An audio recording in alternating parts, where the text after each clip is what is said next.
যে 7 শ্রেণীর ব্যক্তিকে আল্লাহ তাআলা পছন্দ করেন না, আর ইন্নাল্লাহা লা ইউহিব্বুল মুআতাদিন, আল্লাহ তাআলা সীমা লঙ্ঘনকারীকে পছন্দ করেন না। আমাদের প্রত্যেকের উচিত আমাদের লিমিট জানা, আমরা যেন আমাদের কখনো লিমিটকে ক্রস না করি প্রিয় ভাইয়েরা, এটা প্রতিটি ক্ষেত্রে। 2 নম্বরে যে শ্রেণীকে আল্লাহ তাআলা পছন্দ করেন না তারা হচ্ছে জালিম বা অত্যাচারী। 3 নম্বরে আল্লাহ তাআলা অহংকারী দাম্ভিক লোককে পছন্দ করেন না। 4 নম্বর হচ্ছে অপচয়কারী বা অপব্যয়কারী। আল্লাহ বলেন কুলু ওয়াশরাবু ওয়ালা তুসরিফু, তোমরা খাও পান করো কিন্তু ওয়ালা তুসরিফু, তোমরা অপব্যয় করো না। ইন্নাহু লা ইউহিব্বুল মুসরিফিন, আল্লাহ তাআলা অপব্যয়কারীকে পছন্দ করেন না।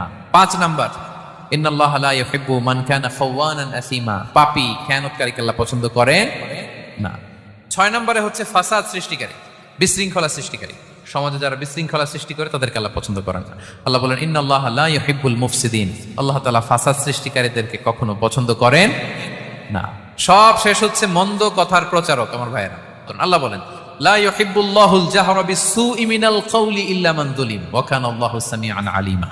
কোনো খারাপ কথা কেউ প্রকাশ করবে, পাবলিক করবে, ওপেনলি বলে বেড়াবে, এটা আল্লাহ পছন্দ করেন না। কিন্তু সে যদি মাজলুম হয় সেটা ভিন্ন কথা।